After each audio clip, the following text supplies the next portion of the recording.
Good evening. I'm happy to see so many above-average people here tonight to honor Garrison Keillor. My name is Ken Rosenthal, and I'm the chair of the Board of Governors of the Emily Dickinson Museum, and on behalf of the museum, I welcome you to Johnson Chapel this evening. Emily Dickinson famously said, "Tell all the truth, but tell it slant." Telling it slant has become a special art form in the world of politics these days, but let's remember that Emily first said, "Tell all the truth." The Emily Dickinson Museum has created an award to recognize America's significant tellers of the truth, and we call it the Tell It Slant Award. We have presented the Tell It Slant Award 3 times. To Kay Ryan, America's 16th Poet Laureate, to Richard Wilbur, also our nation's Poet Laureate, a son of Amherst College, whose death at 96 a couple of weeks ago has left so many of us feeling a great loss, and to Ken Burns, America's premier documentarian who studied down the road at Hampshire College. Tonight, we proudly recognize Garrison Keillor, a longtime teller of truths, great and small. To begin this evening's proceedings, here is the Executive Director of the Emily Dickinson Museum, Jane Wald. Thank you.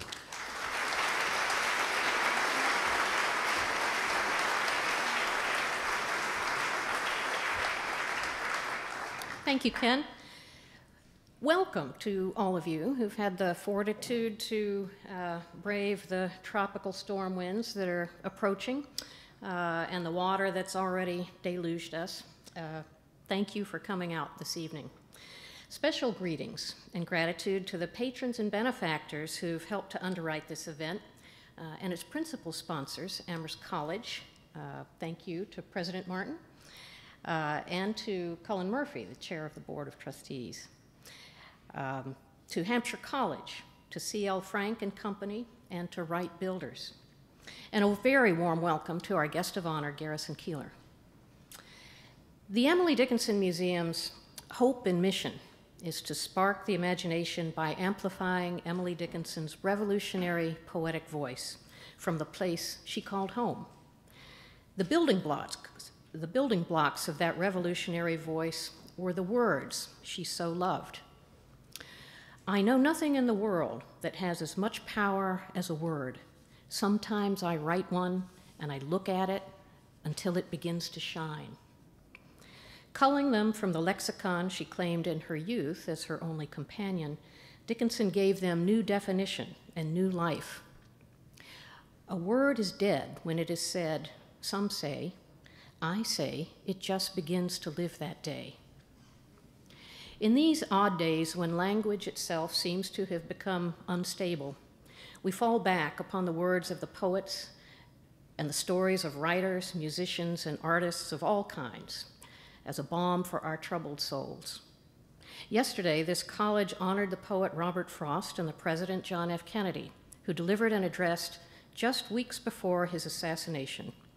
Among his most memorable statements in that address was this: art establishes the basic human truth, which must serve as the touchstone of our judgment.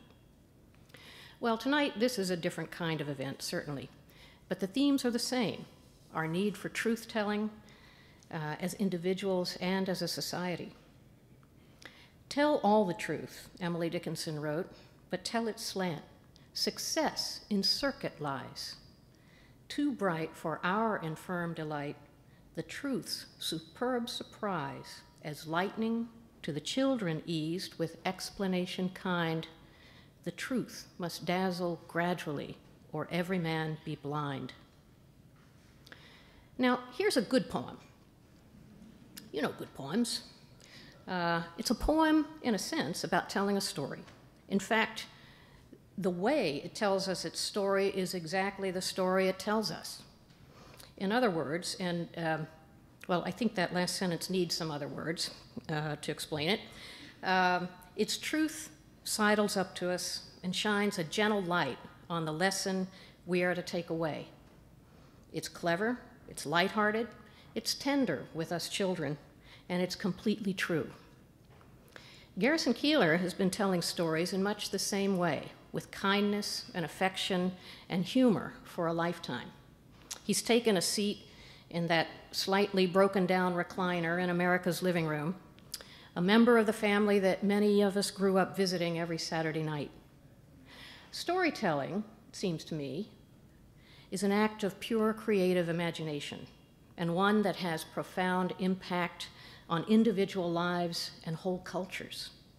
In an essay about the psychological comforts of storytelling, Cody Delastrati suggested that stories can be a way for us to feel that we have control over the world. They allow us to see patterns where there is chaos and meaning where there is randomness. Stories help us understand how other people think, and in so doing, open us to deeper relationships with other human beings. They can affirm our own beliefs and perceptions, or sometimes even better, challenge and change them. One study found that the consumption of fictional stories significantly increased empathy toward others, especially toward those initially perceived as outsiders. Stories can unite us. Telling, reading, watching, listening to them again and again, stories and their characters and their performers become familiar and comfortable, like that worn-out recliner in the living room of our shared history. As entertainment, stories offer an escape from the realities and demands of everyday life, but they might just boomerang and insist on teaching us things. Take the Writer's Almanac, for example. Today, October 29th, is the birthday of James Boswell, most likely well known to this audience as Samuel Johnson's biographer. In a slightly edited version of one Writer's Almanac entry, we learn that, quote, as a young man, Boswell's father wanted him to settle down and take care of the family's ancestral estate in rural Scotland. Boswell wanted adventure, excitement, and intrigue, so he ran away to London and became a Catholic. He hung out with the philosopher Rousseau, and Rousseau's mistress liked Boswell so much that she had an affair with him. Boswell had to fight with his editor to keep the odd details, like the things Johnson had said to his cat and what kind of underwear he thought women should wear. He felt that these were the details that revealed who Johnson really was, end quote. Well, similarly, these are the oddments that Garrison Keillor arranges so deftly to create narrative power and intimacy between the raconteur and the listener. Think about all the details you've accumulated over the years about Dwayne and his nagging mom, the lives of cowboys Dusty and Lefty, the happy Norwegian bachelor farmers, Pastor Liz, Wally and his pontoon boat, Guy Noir, and the many other characters who exist for our enjoyment. We may think that these stories sometimes chide small-mindedness and limited vision, or reproach petty frustrations and self-deceptions.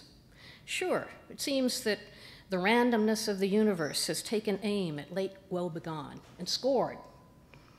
These stories could be downright melancholic, were it not for the fact that Garrison Keillor shows his characters such compassion and charity, even while exposing the flaws that make them and us the most human of human beings. He reminds us of our basic human decency and dignity by dazzling us gradually with explanation kind. Garrison Keillor was born in Anoka, Minnesota, then a community of about 6,000.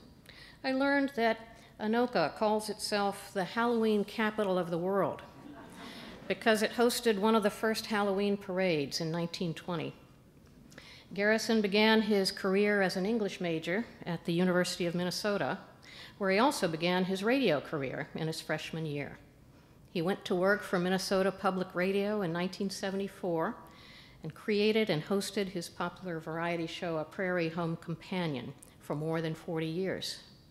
He's host of the daily program, The Writer's Almanac, editor of several anthologies of good poems, and author of more than 24 books, including Lake Woebegone Days, Guy Noir and the Straight Skinny, and The Keillor Reader, and he's still working on books. In 2006, Garrison Keillor played himself in the movie adaptation of Prairie Home Companion, directed by Robert Altman, and starring with Kevin Kline, Meryl Streep, and Lindsay Lohan. Also in 2006, he opened an independent bookstore in St. Paul, Minnesota, Common Good Books, which offers an annual poetry contest on a different theme each year. He's now a regular columnist with the Washington Post, thank goodness, and is still making appearances around the country and still dreaming up new projects. And importantly, he loves poetry. Garrison has been honored with Grammy, Cable Ace, and George Foster Peabody Awards, the National Humanities Medal, and election to the American Academy of Arts and Letters. And now we're going to elbow in there with the Tell It Slant Award from the Emily Dickinson Museum's Board of Governors. Please join me in congratulating Garrison Keillor for a lifetime of work imbued with an extraordinary creative spirit.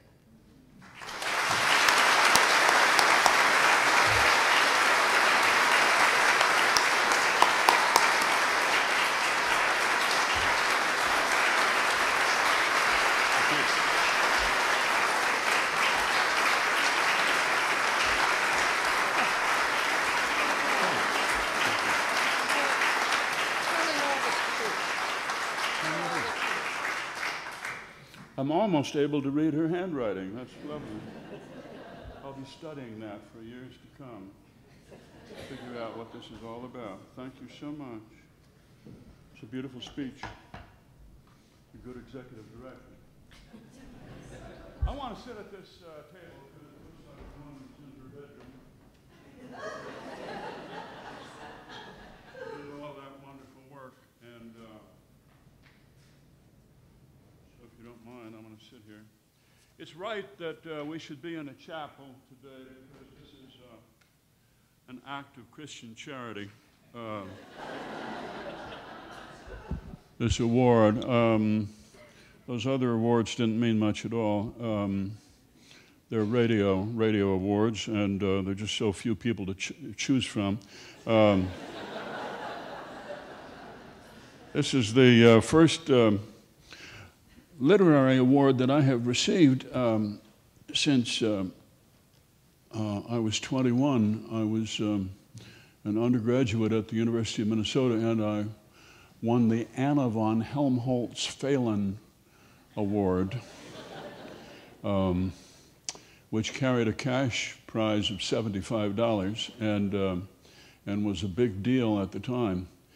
Even though I won this award for really bad poetry, I wrote poems, as I recall, that went,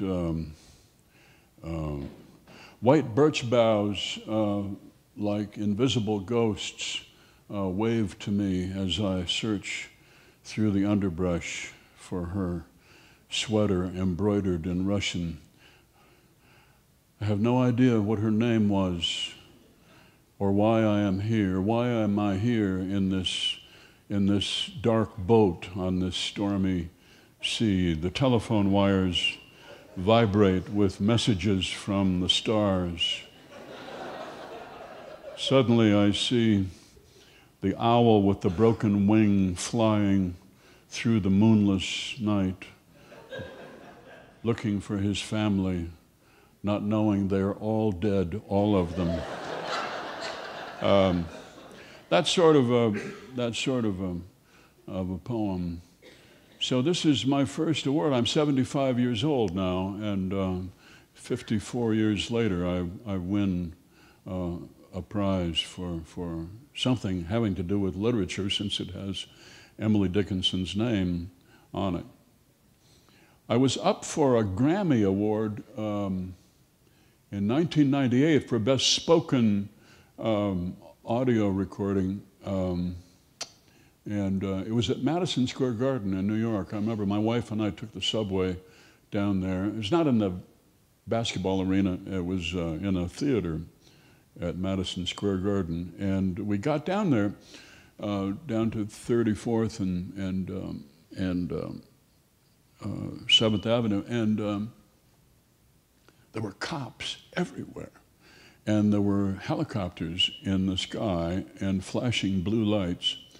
And I realized it was because one of the other nominees was in town, Hillary Clinton, and you knew that the First Lady of the United States was not coming all the way up from Washington to see me win the Best Spoken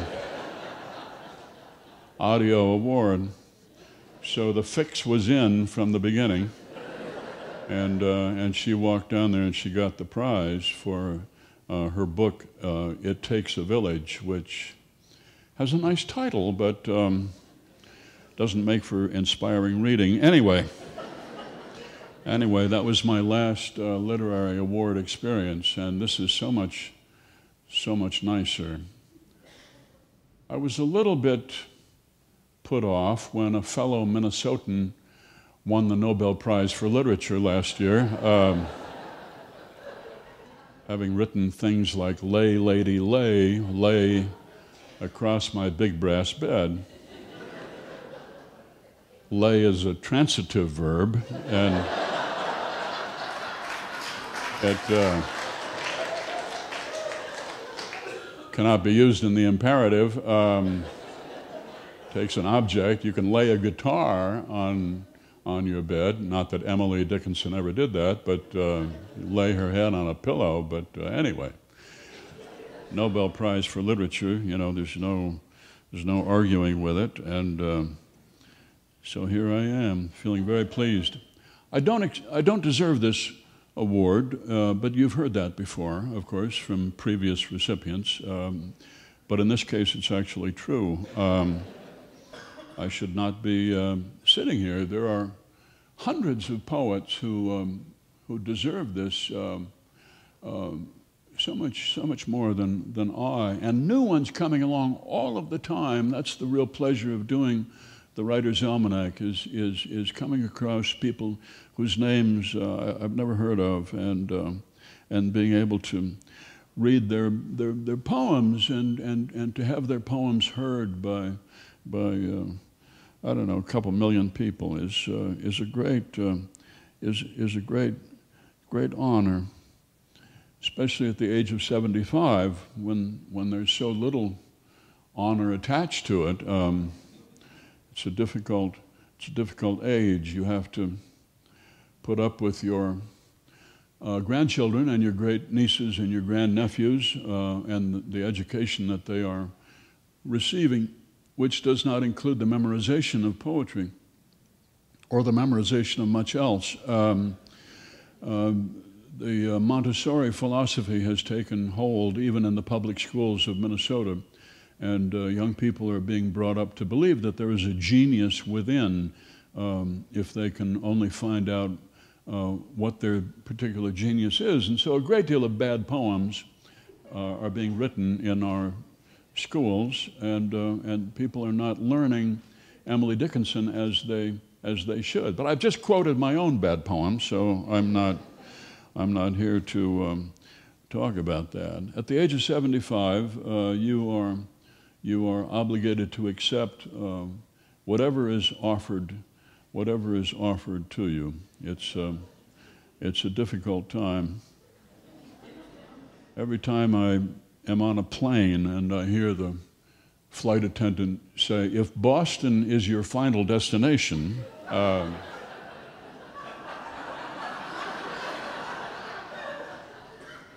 we will be on the ground in 15 minutes. I don't want to be on the ground. To a 75-year-old man, on the ground suggests that you are unconscious, and that uniformed personnel are putting paddles on your chest. I don't care to be in that position. I don't deserve to be here because I am a writer of limericks, and I don't know how slant that is. I don't associate the word slant with limericks any more than I associate it with carpentry. Anything that intends to be comic has to come straight at people and surprise them in the fifth line. Edward Lear, one of the early pioneers of the limerick, repeated his first line as the fifth line, which is cheating in my book. But I've been working at limericks now for years and years, and somewhere back in, I would say, around 2001, the summer of 2001, it became a religious cause. I had a dream where I was in 5th century Japan, and a mystic was telling me that strict adherence to an art form could cure all illness. And these art forms in the dream were pottery, archery, and poetry. And I took this as a message that I should devote myself to the limerick, which is the only kind of poem I was writing at the time. I certainly was not about to take up archery or pottery. And I began writing poems, often in church. You can tell within the first 2 minutes if the homily is addressed to you or not. And that leaves you a lot of time and there are large blank spaces in the bulletin in the Episcopal Church, which is where I go. And not that I hold with everything, of course. Like Emily Dickinson, I have my questions, which I keep to myself. And I've sat in church many times, usually towards the back and usually over on that side, and written some interesting limericks. An Episcopalian named Billings received messages through his fillings, which seemed to be sent by a woman in Kent who would do thrilling things for 10 shillings. It's an innovation in the limerick form. It has a triple interior rhyme.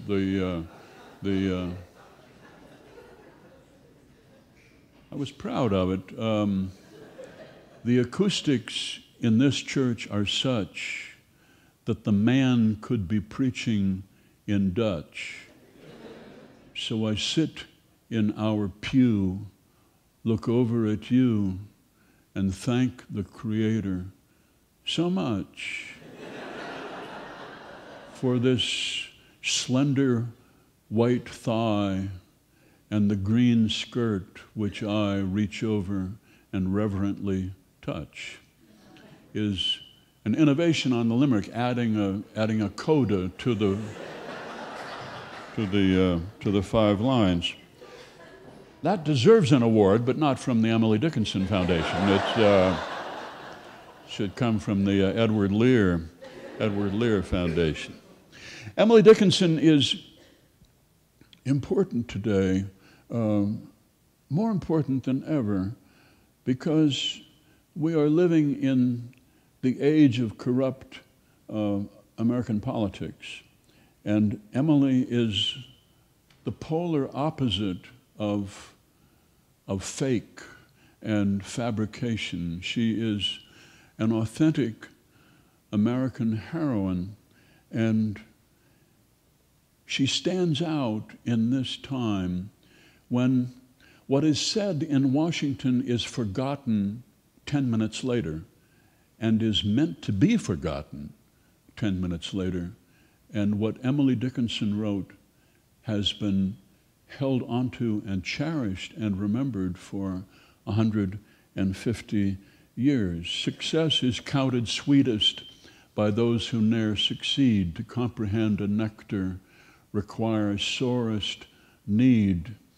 Not one of all the purple hosts that took the flag today can tell the definition so clear of victory as he defeated dying, on whose forbidden ear the distant sounds of triumph ring agonized and clear. I think I missed a couple of words in it, but I still remember the gist of success is counted sweetest by those who ne'er succeed, which is a beautiful, beautiful poem that you could study for years and years, and which sums up my life there in just a few sentences. I live in possibility, of fairer house than prose, more numerous of windows, superior of doors, of visitors the fairest, of occupations this, the spreading wide, my narrow hands to gather paradise, is a beautiful poem. I forgot the whole second stanza, I'm sorry, but I remember that much of it. Emily Dickinson is the best known and best loved poet in our entire history. She is our national poet. We try to love Walt Whitman, but we cannot possibly love him as much as he loved himself. And she is, of all poets, still the most recognizable poet. Just reading her lines, we can tell it is her. And that makes her the most rewarding poet to satirize and to write parodies of, which is one form of immortality. And I would argue as a parodist that it's an important measure of immortality in American letters, to be made an object of humor. Without humor, how can you be an American? I could try to write a parody of Robert Lowell or Sylvia Plath or Anne Sexton, just to name a few others from this state. But first of all, it would not be that funny. And secondly, most people would not recognize it as a parody. But you write in her form, in those short iambic lines, 8 and 6 and 8 and 6 and 8 and 6, and you capitalize key words, and you throw in some dashes somewhere, and 2/3 of your readers in this country will recognize that this is about Emily Dickinson. This is an amazing, amazing thing. It's true of nobody else in American letters. Anybody who is not actually on oxycodone will know that this is Emily Dickinson that you are talking about. In America, those we love, we make fun of. She made regular appearances on A Prairie Home Companion. I believe 14 or 15, according to my researcher on my staff.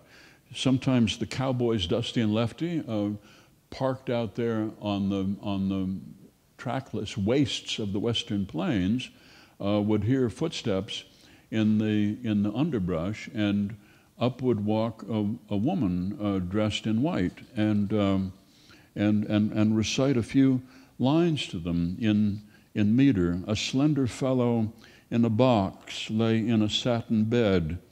It is my pistol, and it talks in accents of pure lead. I've been hiding many years quietly in my room. I'd love to take a bandolier and make the world go boom. You know immediately who this is about.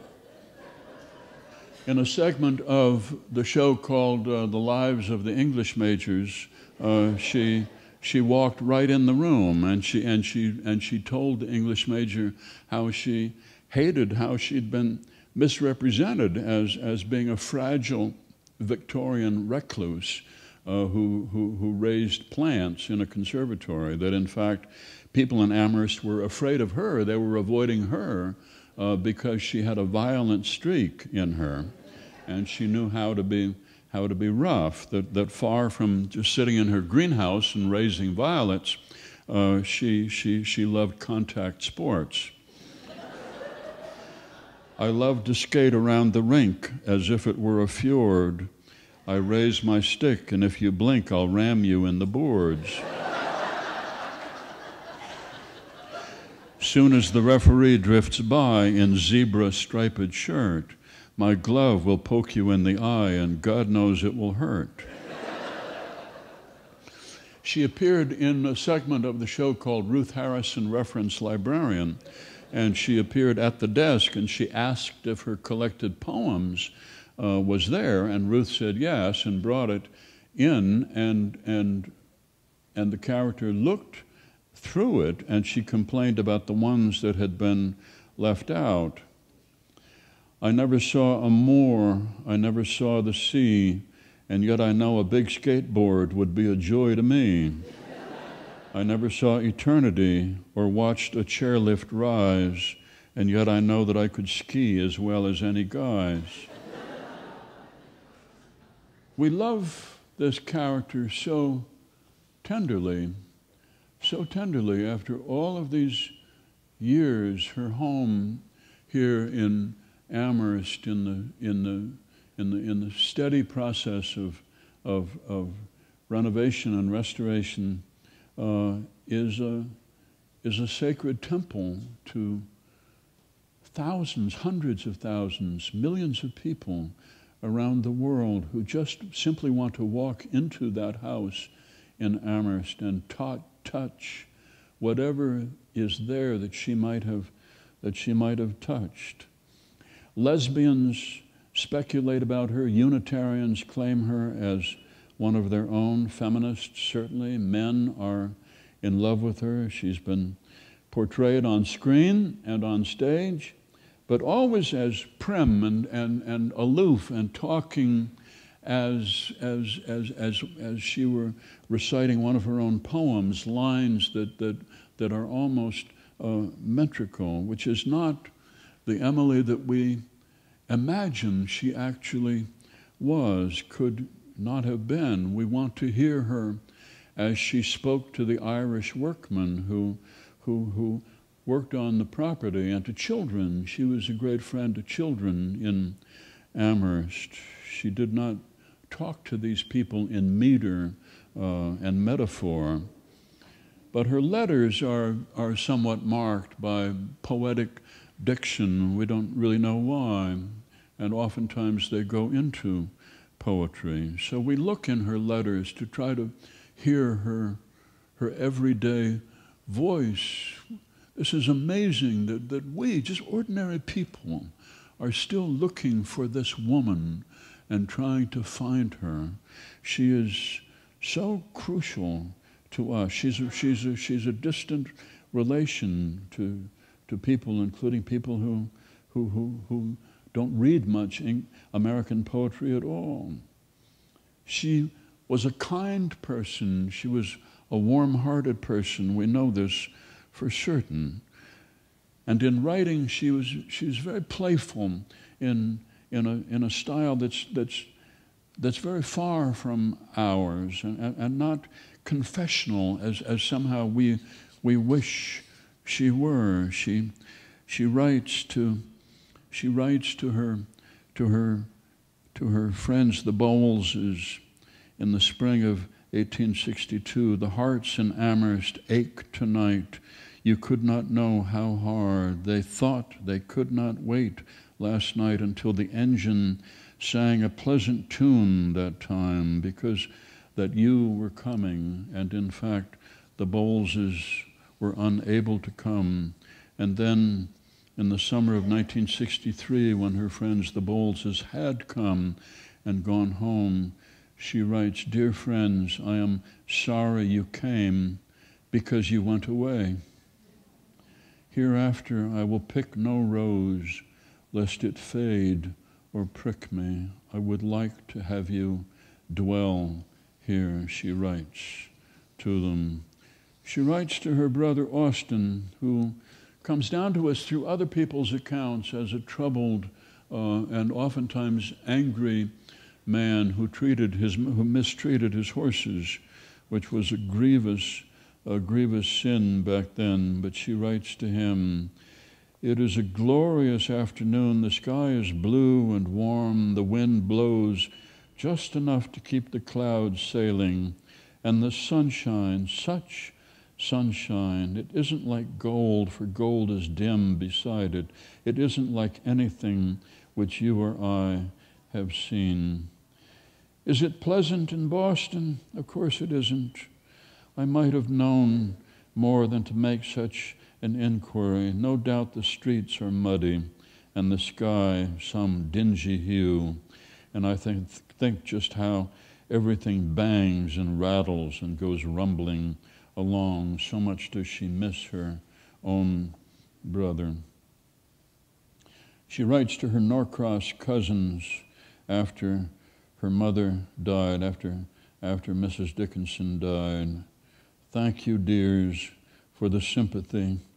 I hardly dare to know that I have lost another friend, but anguish finds it out. Each that we lose takes part of us. A crescent still abides, which like the moon some turbid night is summoned by the tides. I work to drive the awe away, yet awe impels the work. She writes to her cousins.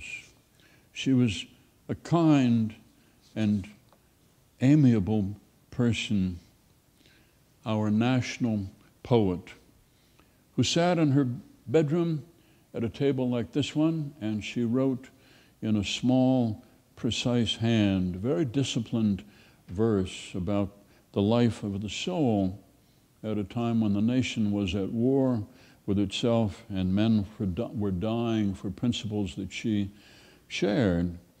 But she was steadfast, and she wrote only about what she knew firsthand, and that was the struggle to believe.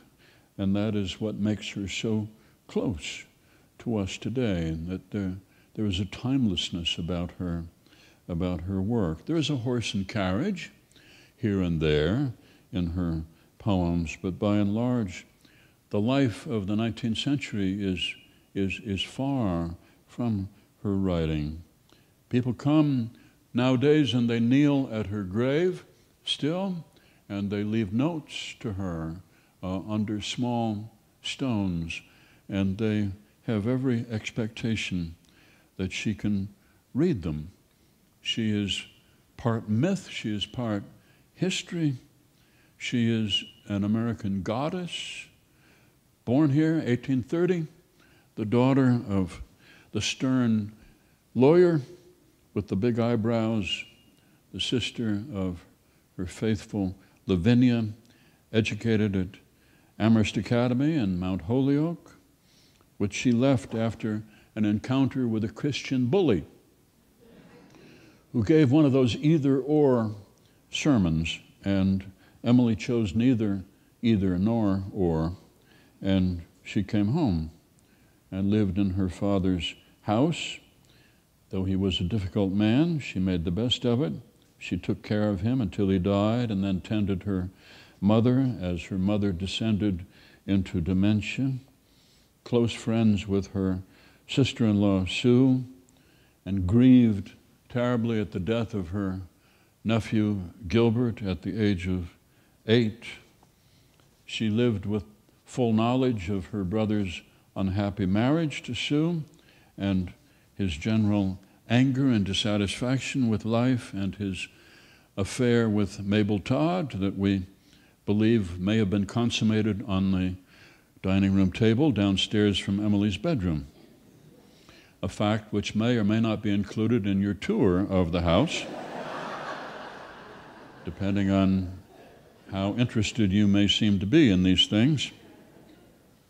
The bedroom where she died in 1886, having spent the last 20, 25 years of her life in some seclusion from the world, having never married. And so her biography is not complicated by some unhappy spouse and unhappy domestic life and troublesome children and all the rest of that. She never traveled much. She never sought to publish and be acclaimed, although she did allow a few poems to appear unobtrusively in the newspaper. She thought about publication, and so she consulted with Thomas Wentworth Higginson, sent him some poems. He was an excellent man. He was a soldier. He was a patriot. He was an abolitionist. He was a women's rights advocate. And the only shadow on his record really is the fact that he failed to recognize her genius, and he tried to make her more like John Greenleaf Whittier, which was an unfortunate thing for him, the poor man. His reputation will never completely recover. When she died at the age of 56, Emily, her sister did not burn the poems as her sister had suggested. She took Emily's request as simple self-effacement, which, now that Emily was dead, she had no further right to self-effacement. The Lord had taken care of that himself. And Lavinia took the larger view.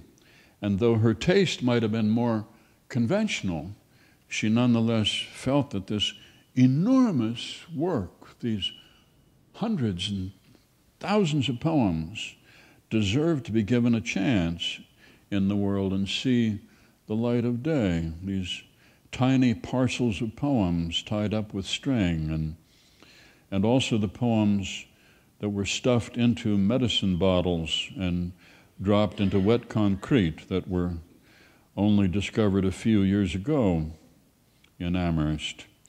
I never mowed my yard. I never swept the walk. But yours is rather messy too, so who are you to talk?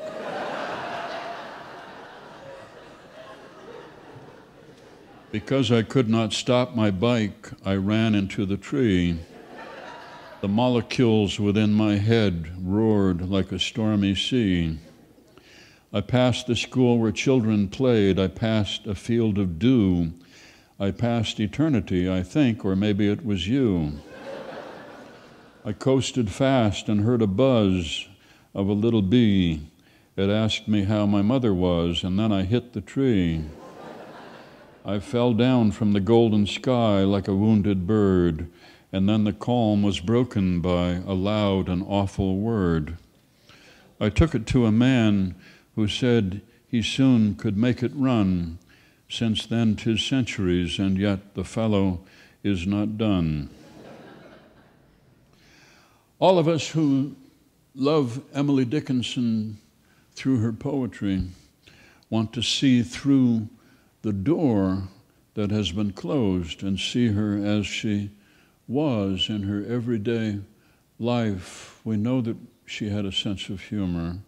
We know that she had human longings that may not be explicit in all of her poems, except that one that we believe, each of us believes, was written to us. Personally, wild nights, were I with thee, wild nights should be our luxury. Futile the winds to a heart in port, done with the compass, done with the chart, rowing in Eden, the sea, might I be but more tonight in thee. You feel it was written for you. I know it was written for me. We want to see her as she was. She comes down to us a little stiff, a little severe, a little petrified. And we know in our hearts that she was not, that she absolutely was not. She was a gardener. She loved children. She loved the Irish workmen, and she left it in her will that they, and not anyone more prestigious, should carry her coffin to the graveyard. The woman who wrote "Success is counted sweetest by those who ne'er succeed" was a wit, was a comic. The woman who wrote to Dickinson and asked, "Are my poems alive?" And so we are in love with her, all of us, including me. I'm not in her league at all. I write limericks, and I don't know what there is slant about limericks, but these are what I do. I'm a fairly good lyricist, but still.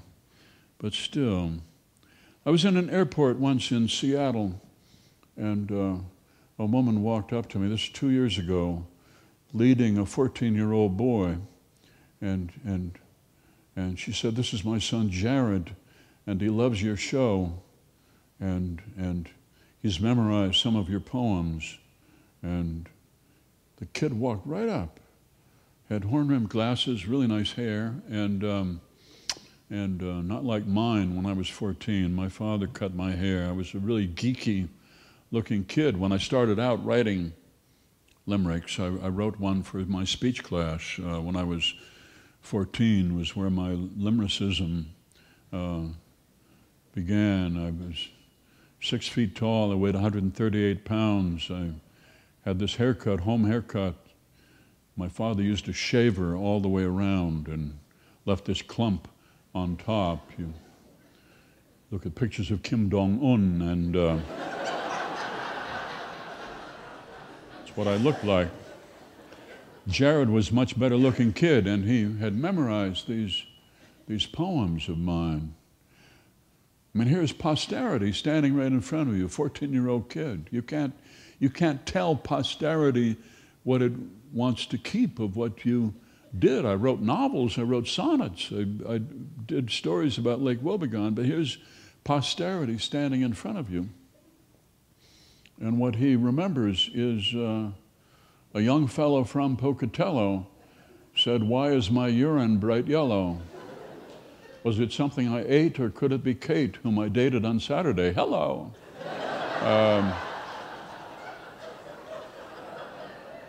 I used to do avant-garde dance with a blowtorch, blue paint, and no pants, which some people guessed was genius, and the rest left quickly when given the chance. Posterity will make its own choice. I'd like to close here by reading to you from my 26 limerick ABCDR. I'm not going to read all of them. My 26 limerick ABCDary, my tribute to American literature, and of course our friend and our heroine represents the letter D. Start with C. Teenagers love E.E. Cummings for his romantic hummings and strummings and his embrace of the all lowercase. And he didn't write long, but short Cummings. Emerson tried to do good. If you're great, you'll be misunderstood, which led jerks to imagine with great self-compassion they were heroes in all likelihood. Ginsberg was ruined by fame.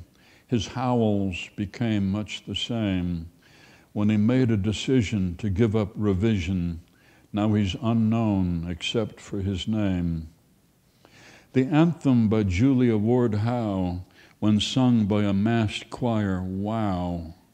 The Lord's judgment seat, the jubilant feet, I wish we could hear it right now. Henry James preferred the obscure, the wordy, elaborate detour. You ask coffee or tea, he replies lengthily, yes or no, you cannot be sure. Edna St. Vincent Millay was a love goddess back in the day. She tangled with men and girls now and then, and drank a lot too, but okay. Dear devout Flannery O'Connor, when she knew she was a goner, sat down and wrote stories of desperate glories as the good Lord smiled down on her. Edgar Weird Ed Allan Poe lost his Lenore long ago, and Annabel Lee, so no wonder he heard a raven, or was it Old Crow? The great transcendental Thoreau went to live in the woods long ago and wrote lovely prose while his mom washed his clothes and fixed him hot lunches to go.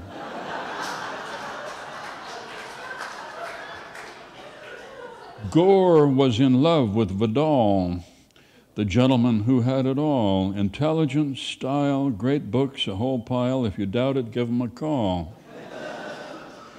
Here is a yawp for old Walt Whitman, who's well worth his salt.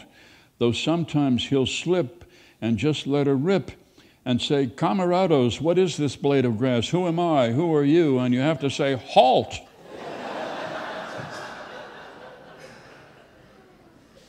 D, D, D, D, D, D. D, D, D, D, D. Emily D. of Amherst seldom shouted or cursed, though she said, "Oh God," once to Mabel Todd, whom she thought was not so well versed. And when Thomas Higginson sneered at her poems and said they were weird, she said, "Screw you, Tommy," with a giant salami, and she put chewing gum in his beard. Hope is the thing with feathers, but she preferred zippers and leathers, and she liked to wear a lot of mascara to Saturday night get-togethers. Her life had stood a loaded gun. She kept it hidden in her bun, and she shot the ass off a snake in the grass and blasted at stars just for fun. No one attempted to date her, but it was discovered much later the fly she heard buzz in reality was a little wind-up vibrator. Whenever she shook someone's hand, it buzzed, and just as she planned, they let out a shriek and were dizzy and weak and wept and barely could stand. She said she was crazy about me and would be for eternity. "I'm yours," said Emily, "let's make a family. And we may someday yet, just you see." She lives, as she said, in possibility, and possibly, I say, in humility. We will meet in that land and walk hand in hand and rent a room in a celestial facility. And we'll resurrect in our passion, come back and take over the mansion and kick out the tourists, the scholars and purists, and live in great style and fashion. So I thank you for this award very much.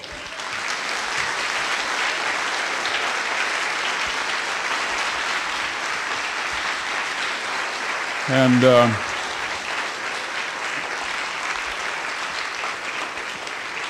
I think as long as I mention Julia Ward Howe, that the way to close here. Am I to close? Is there to be some benediction? Okay, you're going to say a last word? You want to say a last word? And then I'm going to have them sing. I think they should sing something. It is Sunday. Well, the only thing I want to say really is thank you so much for making our lives better. I set myself a little bit of a challenge.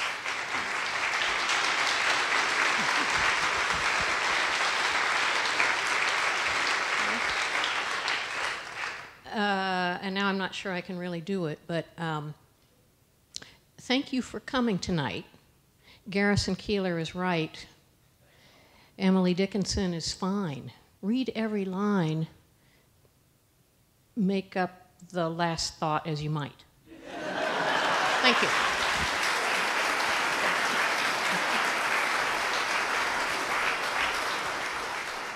In her memory, a song she surely heard around in Amherst and so on, and we'll sing it in this key right here, not too high here. That's you. Mine eyes have seen the glory of the coming of the Lord. He is trampling out the vintage where the grapes of wrath are stored. He hath loosed the fateful lightning of his terrible swift sword. His truth is marching on. 4 parts. Glory, glory, hallelujah. Glory, glory, hallelujah. Glory, glory, hallelujah. His truth is For all the Unitarians, in the beauty of the lilies, Christ was born across the scene, with a glory in his bosom that transfigures you and me. As he died to make men holy, let us die to make men free. Our God is marching on. Four parts. And lo,